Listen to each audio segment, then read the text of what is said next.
Reading with your kids. Hola, ni hao, konnichiwa, assalamu alaikum, shalom, mahaba, ciao, bonjour, namaste, jumbo, bienvenidos. Hey, my name is Jed Lee. Welcome to Reading with Your Kids. We are coming to you from the beautiful, wonderful, historical neighborhood of Reedville, located in the southwest corner of Boston, Massachusetts, in the shadow of the Great Blue Hills. We are so very honored and absolutely delighted that you're joining us in our mission to help all families grow closer through reading. We do that by sharing fun, thoughtful, and thought-provoking conversations with fascinating people who just happen to be writing books for kids of all ages. You can join us in that mission by telling all of your family and friends about the show, letting them know that they can hear us on the WREB AM/FM 24/7 radio network, and they can find us on the iHeartRadio app, on Spotify, Apple Podcasts, Good Pods, Amazon Music, Podcast Addict, Audible, CastBox, Player FM, wherever you find your favorite shows. We have three really fascinating guests on the show today. Kate Korsh is joining us again to celebrate her brand new chapter book. It's called Oona BrambleGoops, Sideways Magic, Fairies versus Leprechauns. And later in the show, Rio Cortez and Lauren Semmer, the author and illustrator of the ABCs of Women's History, are here to celebrate that brand new book and also to teach me the meaning of abecedarian. Hey, before we invite our guests into the studio, we want to invite you to check out the latest podcast in our Reading with Your Kids podcast family. It's called the Connecticut Book Festival's podcast. It's available wherever you find your favorite podcasts. Of course, we love the iHeartRadio app. We love Spotify, Apple Podcasts. We love Good Pods. This podcast has already made it to number 15 in the books category on Good Pods. And today we want to celebrate one of the books that we've celebrated on Connecticut Book Festivals. It's called Ninsy's Secret by Margaret Williams Walker. It's a compelling tale of self-discovery and resilience as a young woman uncovers her roots amidst challenges, unexpected connections, offering an inspiring journey of faith and perseverance. I really loved speaking to Margaret. What a fascinating story. She was the trademark protector, defender for the Xerox Corporation, and then she told this wonderful story of adoption and love and family, and you absolutely want to check it out. It's the Connecticut Book Festival's podcast, and you want to check out our conversation with Margaret Williams Walker, talking and celebrating her book, Ninsy's Secret. It's available now wherever you find your favorite shows. Are you looking for a creative way to bond with your kids? Let me tell you all about Drawing with Your Kids, the ultimate destination for artistic adventures. Join us as we dive into the wonderful world of children's books with renowned illustrators guiding you step by step. From beloved characters to whimsical scenes, unleash your imagination and create cherished memories together. Whether you're a seasoned artist or just picking up a pencil, there's something for everyone at Drawing with Your Kids. Please visit our website, readingwithyourkids.com, and click on the Drawing with Your Kids link at the top of the page and let the creativity flow. Drawing with Your Kids, where every stroke brings stories to life.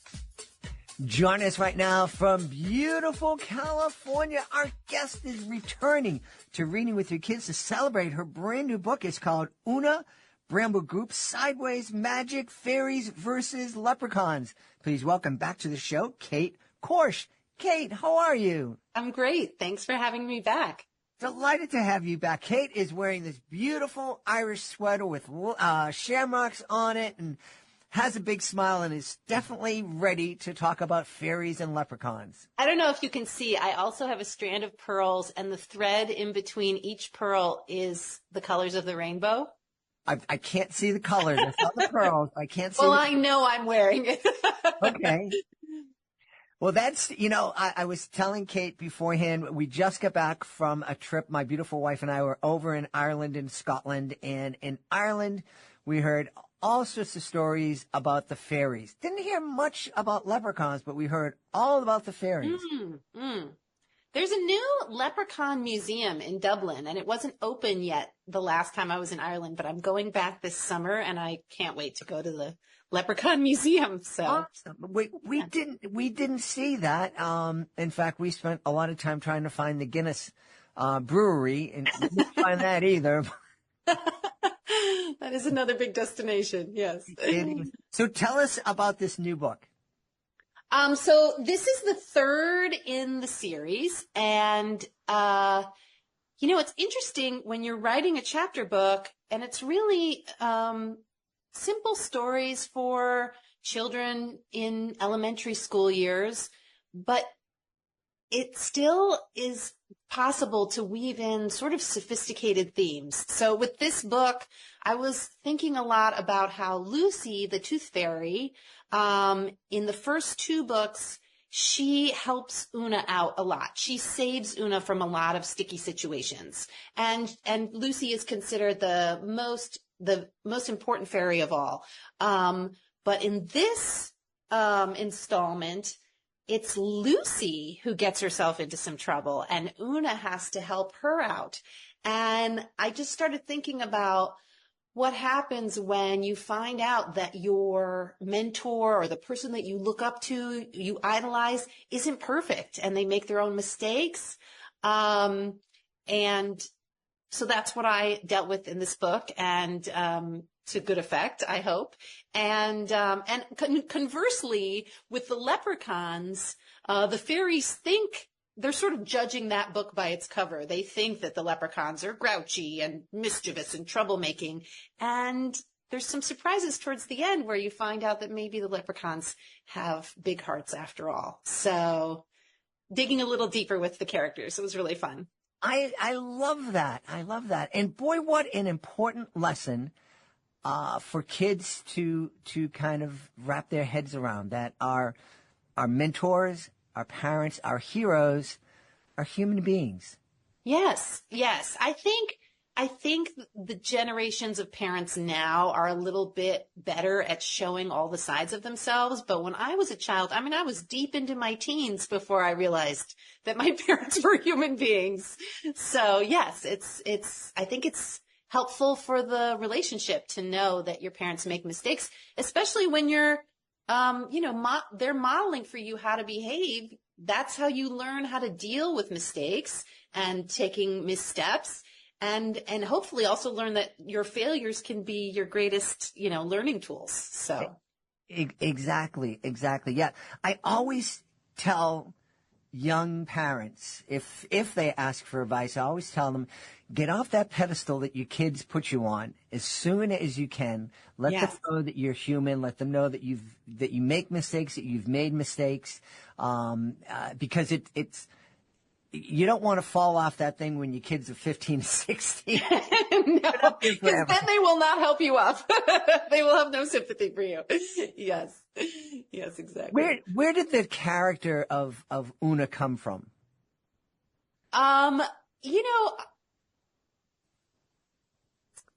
She's a little bit based on me.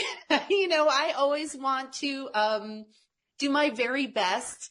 And sometimes in my enthusiasm, I make silly mistakes because I'm, rushing or trying too hard or worried about what other people are going to think or something like that. So I was interested in a character who's just very enthusiastic and wants to try so hard and wants to be her very best. And sometimes that is the cause of, her stumbling, that she's not really looking where she's going in all of that wanting. I've been doing some school visits lately, and a lot of children with learning differences have told me that they identify with Oona because her magic comes out sideways, which is how they experience, when they're making efforts at things and it's not looking like everyone else's or perhaps the example the teachers put up or something like that. So I'm so glad that people are finding ways into Oona being resonating for them. So. what insightful kids to be able to sit down and say, you know Right? what? Yeah. My life sometimes. Yes, totally, totally. I mean, and I was always thinking of Oona as a very inclusive character, but I had never thought of it in that specific way. And I love that's been found for people. Yeah. Isn't that neat when people are able to see something in your work, in your creativity that you haven't seen yet? It's the best. It's the best. I mean, it makes the book come alive in the space in between us, right? Like it was still words on paper until the reader experienced it. And now it's like a living organism. Yeah, yeah. My daughter, when she was 12 or 13, she used to come and tour with me when I'd be presenting my educational magic show. And she made a comment one day after the show that was really, it was the best compliment I'd ever had. But it also just surprised me because I'd never looked at the way I performed in the way that she was seeing it. And it's quite nice. Do you remember what she said to you? She did. She said, she said to me, you know, Pop, most magicians, they go on stage and they do something and then they say, look at me, look how cool I am that I was able to do that magic thing. But you take kids up on stage and they make the magic happen and you say, look how cool my friend is. Oh, yeah. And I had never, that was just something that was natural, that a way that I wanted to perform. And that she saw it and that she was able to point it out to me was really help. It changed the way I was perceiving my own performance. Yeah, she saw the generosity in it. That's neat. I suppose so. Yeah, that's neat. Tell me, you were mentioning how writing a chapter book, you were able to weave in some things that are a little bit more sophisticated.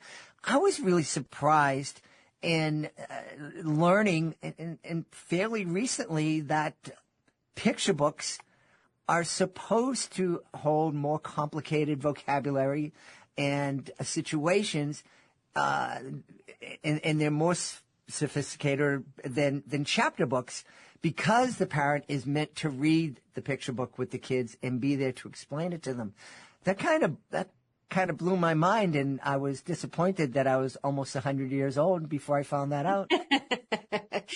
Yeah, I mean, I think that's true too. Picture books are, I think people don't understand how complicated and sophisticated they are and how they're works of art that could be hung in museums, you know. And yes, they're meant to create discussion between the parent and the child. I would say we shouldn't cheap out on chapter books. You know, I think chapter books, first of all, if the story is solid, the child can enjoy it even if they're not picking up on all of these, you know, themes or subtext or whatever. If you have an adventure in there with fun and jokes and things, they're going to enjoy it either way.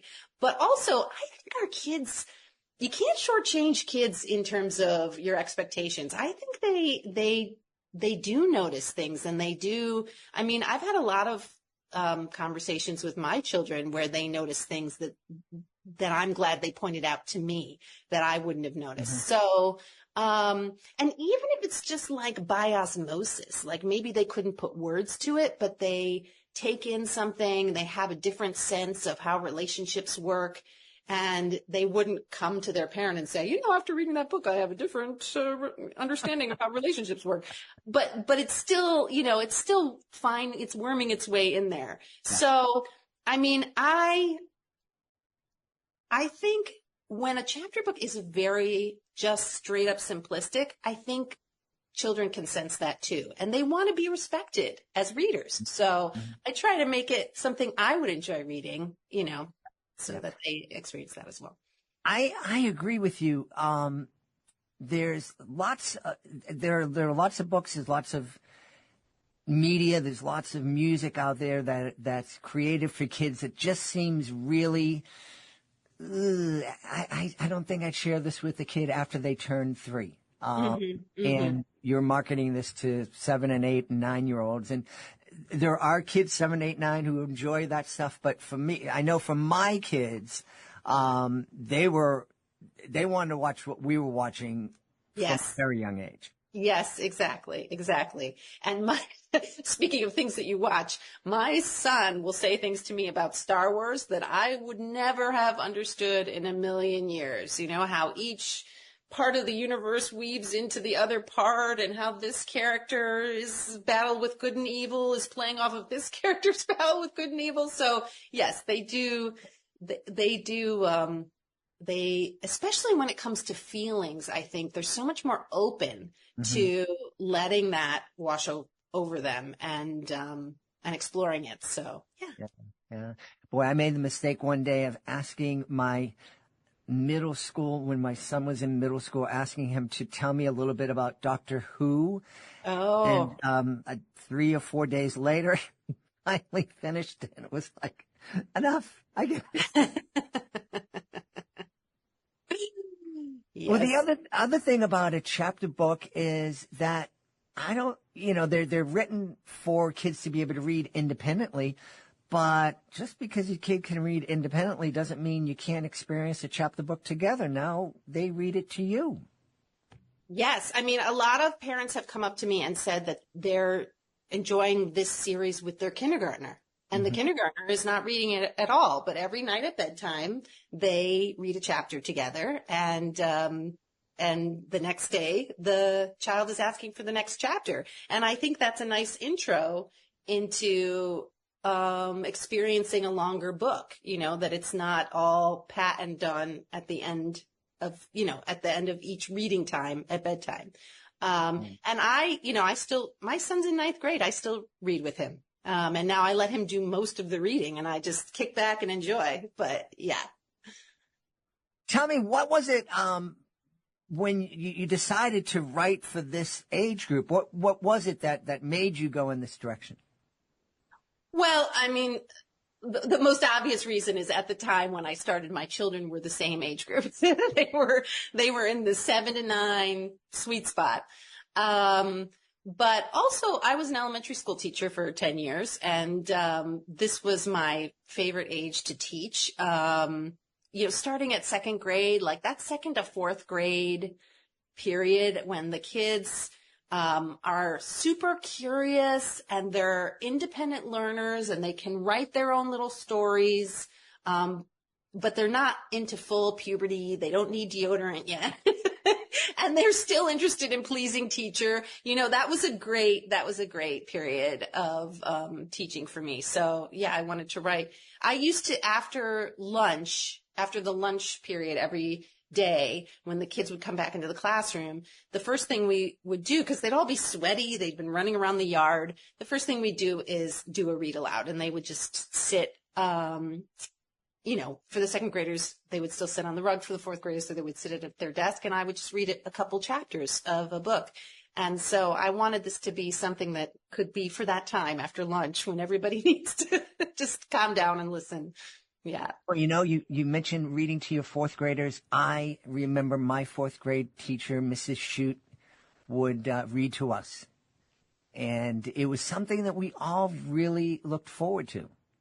Yeah. Oh my gosh. I used to read The Witches, that Roald Dahl book, every year to my kids in October. And I would do all the voices, and I think they enjoyed it, but boy, did I enjoy it. I got my Oscar-winning performances in after lunch. Tell me, what's it like now? Because you're still an educator in many ways, writing these books for kids and their families. How did that transition feel when you went from the classroom to teaching through your writing?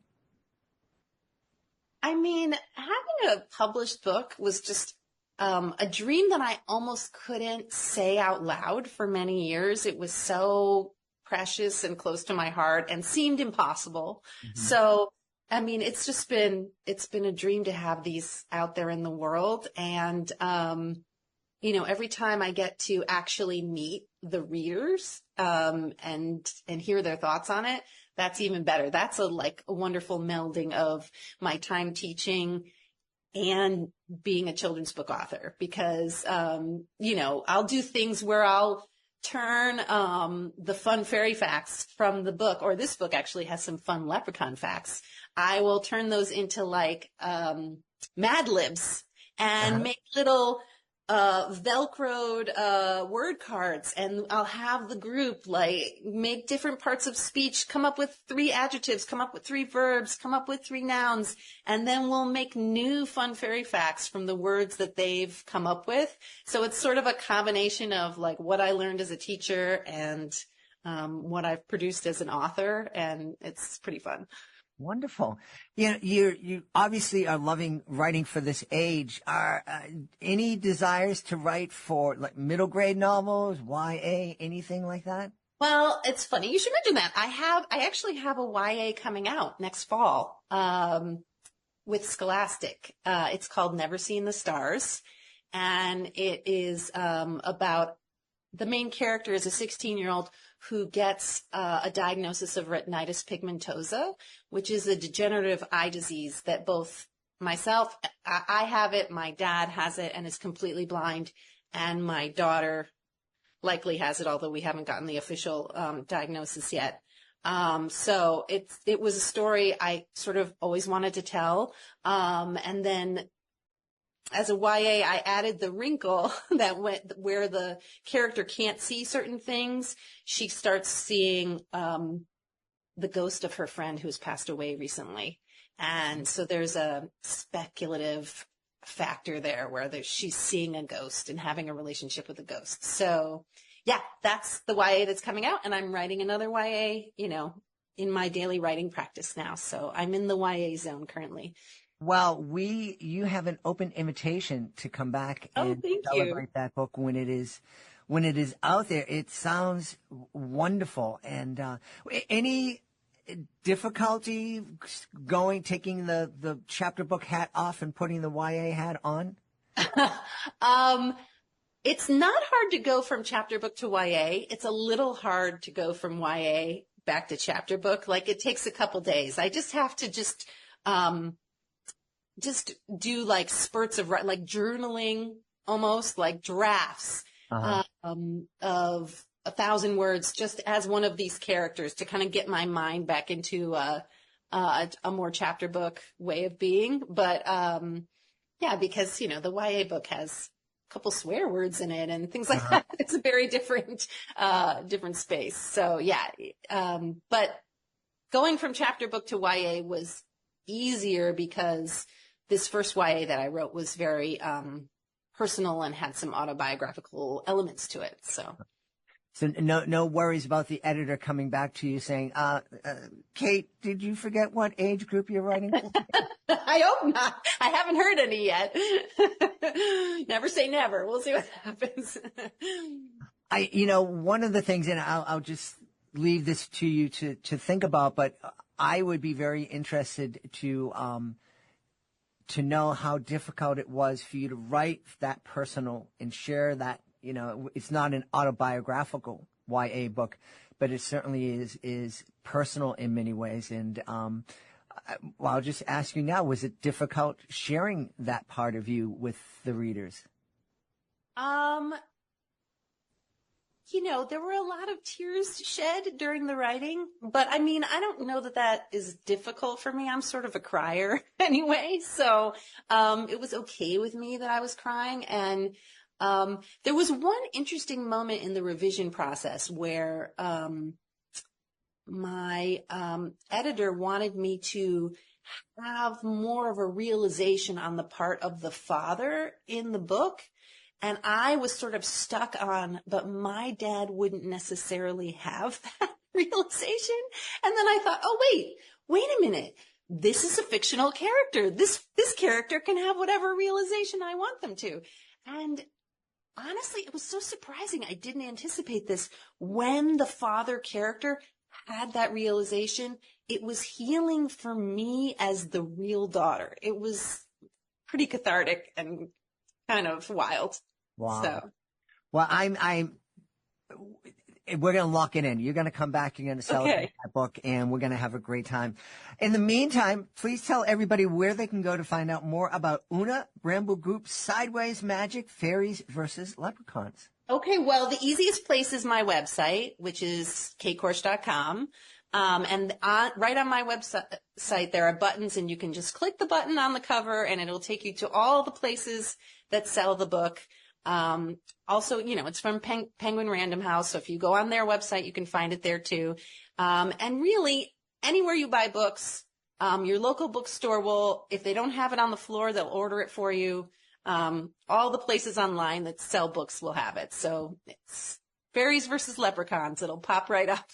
We always encourage folks to go to their local libraries and ask for the library to put it on the shelves too. Oh, yes, absolutely. We've had a great time speaking to the author of Oona BrambleGoops, Sideways Magic, Fairies versus Leprechauns. It's a brand new chapter book from our guest, Kate Korsh. Kate, thanks so much for being back with us. Thank you so much for having me. Hey there, families! Are you looking for an exciting way to bond and learn together? Look no further than our STEM is Family Fun video series. Join us as we explore the fascinating world of STEM through hands-on activities right in your own home. Our series features lessons from experts at renowned institutions like the San Diego Children's Discovery Museum, the National Children's Museum in Washington, D.C., and Children's Museum Houston. From making homemade rainbow bridges to creating an oboe out of a straw, there's something for everyone in the family to enjoy. So grab your lab coats and get ready for an adventure. Go to readingwithyourkids.com and click on the STEM is Family Fun link at the top of the page and let the learning and laughter begin. STEM is Family Fun, where learning and bonding go hand in hand. Before we invite our guests into the studio, I would love to invite you to visit a very special website. It's clownswithoutborders.org. Clownswithoutborders.org. This is a group that I absolutely adore. I am part of Clowns Without Borders, and I had the honor of being part of the 2023 tour of El Salvador. I had so much fun joining with artists from all over the world to bring a smile to people who really needed it and really appreciated it too. And we would love for you to join us as a monthly Joy Maker. The Joy Makers, they're a family of people just like you who love to laugh and make other people feel good. So please take a moment and visit clownswithoutborders.org and consider joining me as a Joy Maker. I think this is going to be a historic episode of Reading with Your Kids. We have the author and illustrator of the ABCs of Women's History joining us today. First, the author, Rio Cortez. Hey, Rio, how are you? Hi, good morning. I'm well. How are you doing? I'm wonderful. And also joining us from New York City is the illustrator, Lauren Semmer. Hey, Lauren, how are you? Hi, Jed. How are you today? Wonderful. This has been such a great morning. I'm speaking to both of you. I was telling Lauren earlier that I had an amazing interview with an intern applicant, and things are wonderful here in 2025 in Boston. Oh, good. Yeah. Rio, tell us about the ABCs of Women's History. Who are we going to meet in this book? Yeah, well, the ABCs of Women's History is an abecedarian picture book for, I think, they all say ages 4 to 8, but I would say closer to 8 years old and up. It's a longer text. It's in rhyming verse. So, and it takes you through, it's very hard. Women's history is an enormous subject. So, but it's mostly women from America, American women's history. There are a couple of global leaders in there too, like Wangari Maathai, who is a climate change activist from Kenya, and Greta Thunberg, who you're probably familiar with, who just celebrated a birthday. I think she's like 20 now. Yeah. But yeah, it spans probably from suffrage to today would be the time span, and you meet characters that you're probably familiar with, from the suffrage movement. And then also, to recent figures as recent as Kamala Harris in the picture book. So, and then we tried to really include a lot of folks who you don't often see, behind the scenes people. We have folks that worked on the legislature that create Title IX in women's sports. We talk a lot about intersectionality and what that means. We try to include trans and LGBTQIA activists. So there's a lot of folks, and whoever didn't make it into the rhyming text, I tried to put in the back matter for the picture book as well. You used a phrase that I'm not familiar with. ABC Sedarian. Yeah. I got to know, because I started reading with your kids 7 years ago as a dope, not knowing anything, just wanting to celebrate the bond that we get when we read with our kids. And I've been learning so much, and I'm glad at almost 100 years old, I can still learn something new, like what does A.B. Sedarian mean? It's actually, I wasn't familiar with the word either until we wrote ABCs of Black History, but it's a word that describes picture books that use the alphabet as a framework. So. Okay. Yeah. I probably could have figured that out, but I didn't want to make the the leap. It's a great word. Yeah. Lauren, you and I were talking a little bit before we started recording about being a storyteller and all the different ways that you have told stories over the years. Can you talk a little bit about how excited you were to tell this story through your illustrations? Well, I did have the pleasure of illustrating the ABCs of Black history. So when I did hear that I was offered the opportunity to do the women's history book, I was just so thrilled to be able to go back into helping to tell this story.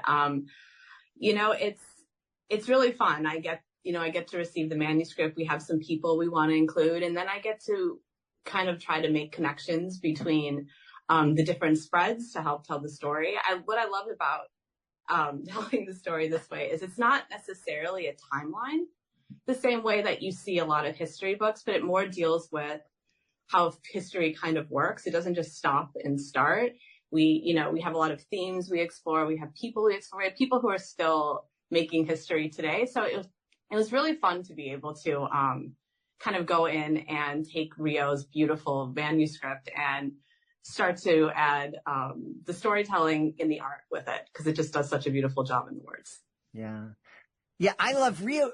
One of the things that and again, something that I'm learning is the language, and I was able to very quickly review the ABCs of women's history, and this isn't language that you'd necessarily see in Mrs. Bunny Makes a Blueberry Pie. There's some pretty great vocabulary, and I actually love that.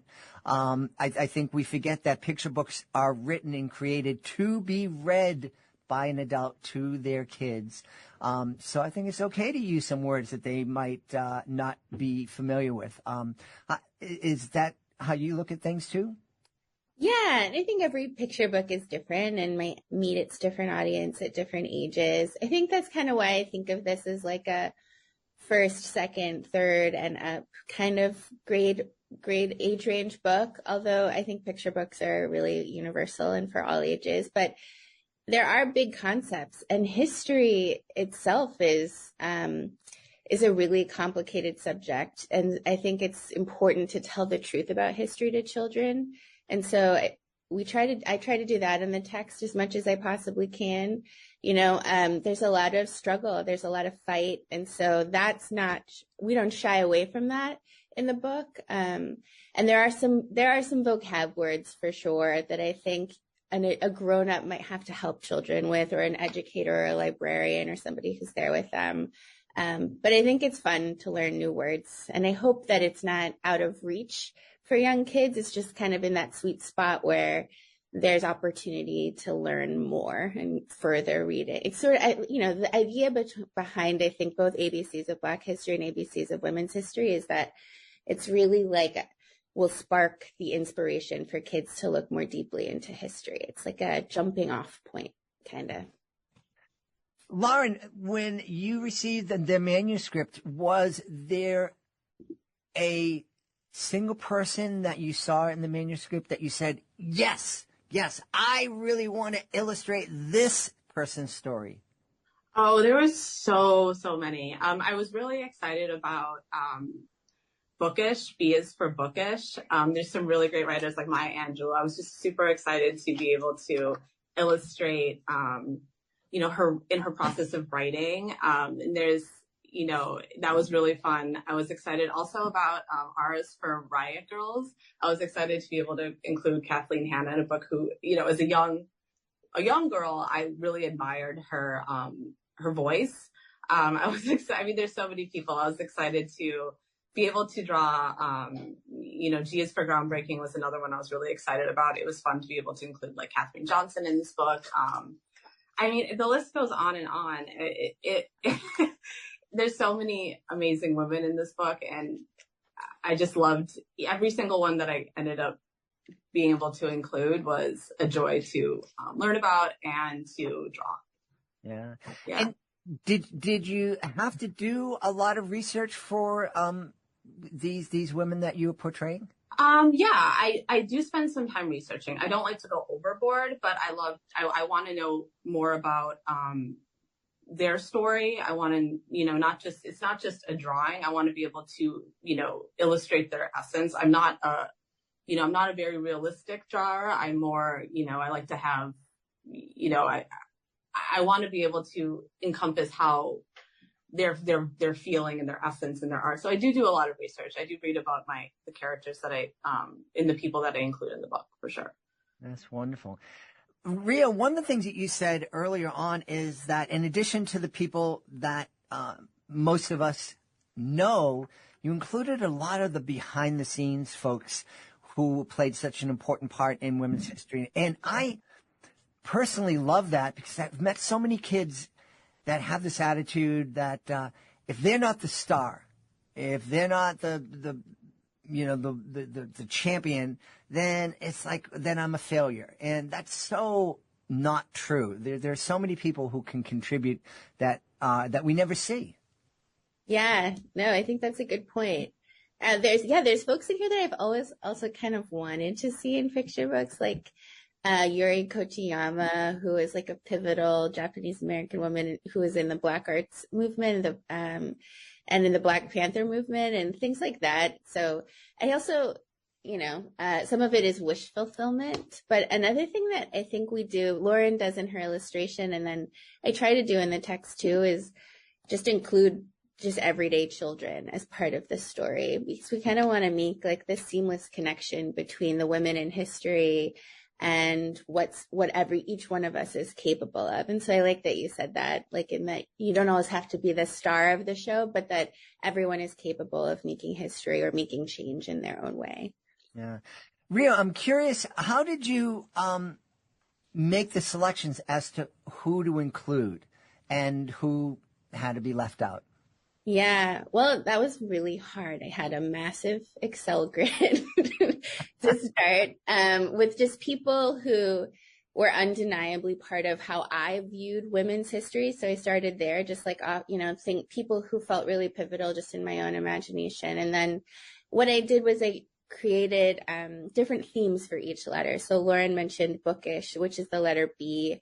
And so with each of these themes, that's how it kind of came together. So one might be activism, one might be bookish, like for writers. Another one, I'm looking at the text while I look. Another one is headliner. And so there's women in that spread who are in film, like behind the scenes in film, or costume designers or actors or directors. And there might be another one that J is for justice, where we talk a little bit about the courts, especially with the Supreme Court and women's role and the sort of the change that they've made in the Supreme Court. One is for librarians. And so once I had those sort of concepts put together about art and politics and climate change and these different things, then I started to think of the women that I wanted to include in each of those spreads based on those little mini themes and subjects on each page. Lauren, I thought for sure that Rio was going to say J is for Jedley, but I have to be for the next book, I think. What are you hoping, Lauren, for parent? What kind of conversations do you think parents and kids can have as they're reading the ABCs of women's history? Oh, I mean, I think, I hope that I think as Rio said, I hope that this sparks conversation about the contribution that women make, every day behind the scenes, as headliners, as folks behind the scenes. I hope, there's a lot of, I think just learning about the contributions of individual women teaches us a lot about what we can do and what we can build on. And I think what's also exciting about this book is you're going to see women who lived in the past, and you're going to see women who are doing their work today. And I think that is also interesting to think about how history builds on itself.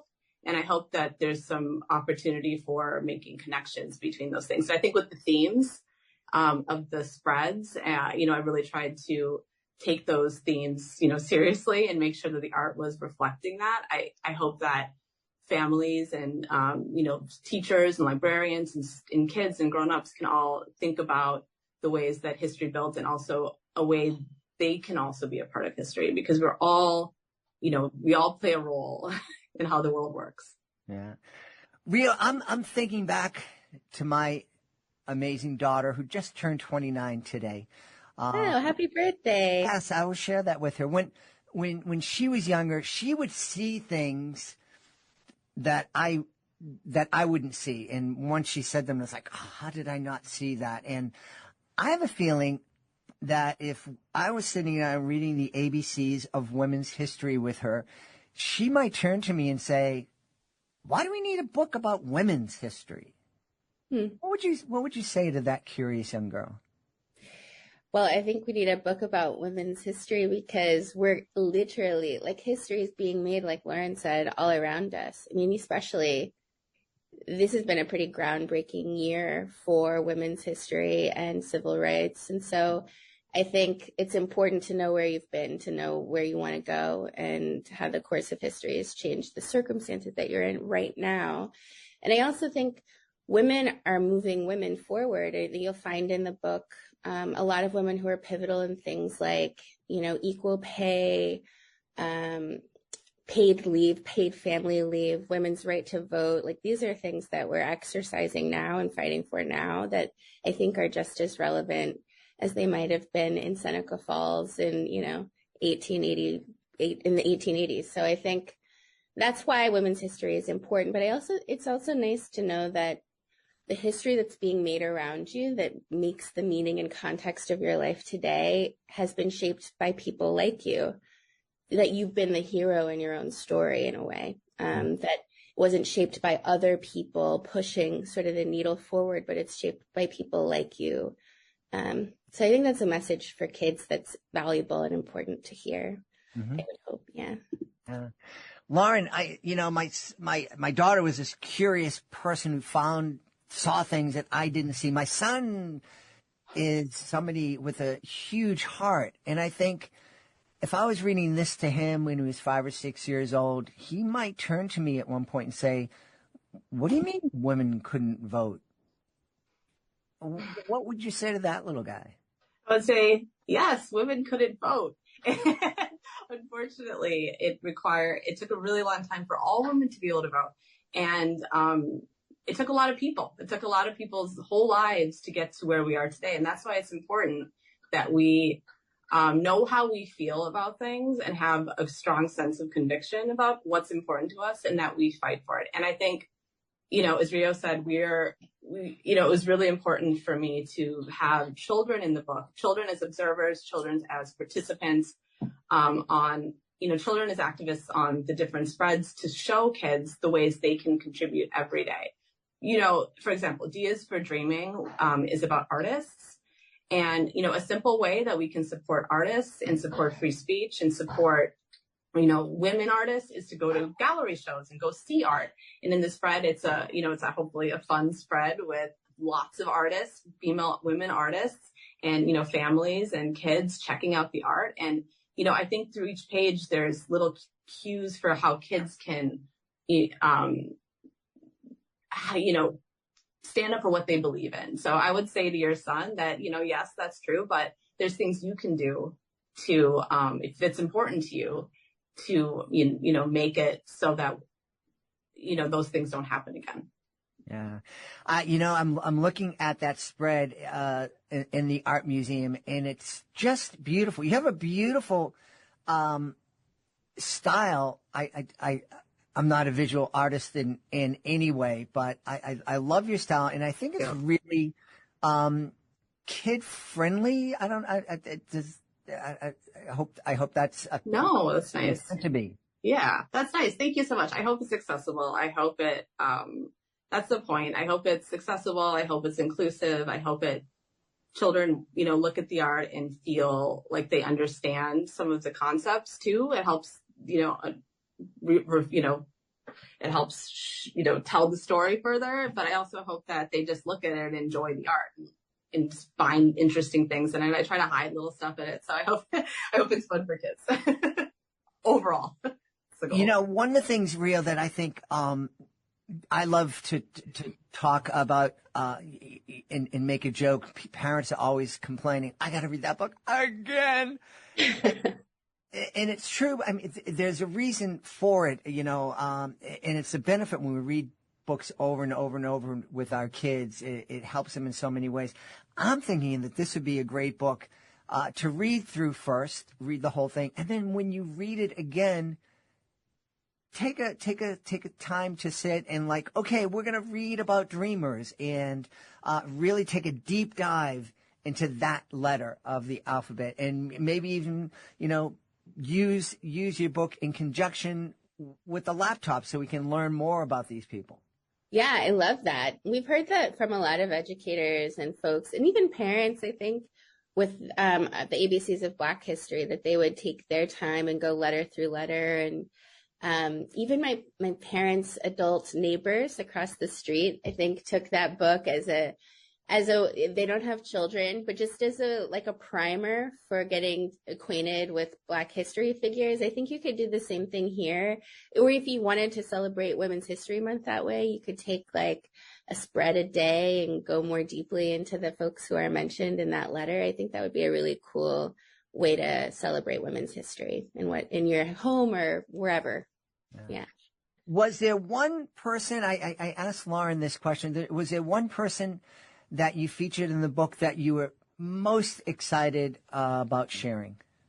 I actually really like the R spread too. Lauren mentioned Kathleen Hanna. R is for Riot Girls felt like kind of a little personal plea to my adolescent self, because I really loved the Riot Girl movement when I was a preteen young kid. So I love bands like the X-Ray Specs and these sort of Sleater Kinney.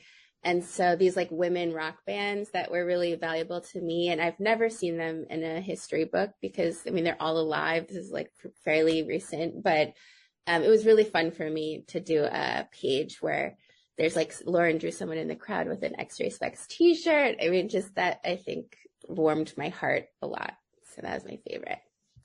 Lauren, for you, is it fun to kind of draw those little, I don't think Easter egg is the right word, but little fun little nuggets into the bigger spread? Oh, definitely. I can't help myself. I just gotta go and go and go. And sometimes I have to be all right, calm down. This is getting distracting.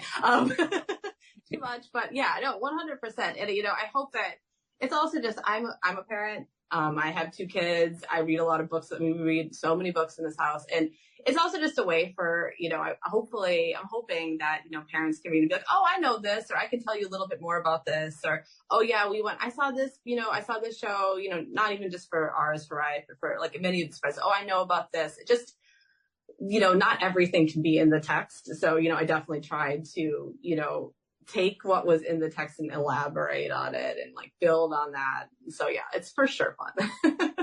And I'm curious, your process, do you create the main spread first, the idea, and then go, okay, I can put Yeah. the right here. Yeah, I would say so. I mean, I think you have to, well, first of all, this is 26 spreads, this book. It's almost double the size of a typical store, picture book in spreads alone. So there's a lot of thinking, okay, well, thinking about scale, making sure you're not being too repetitive page to page to page to page. You don't want a whole bunch of little people on every page. You want to have some variety. So, there is something I have to think about. First thing I think about is, okay, what's the overall illustration? And then you can kind of go in and add stuff. Yeah.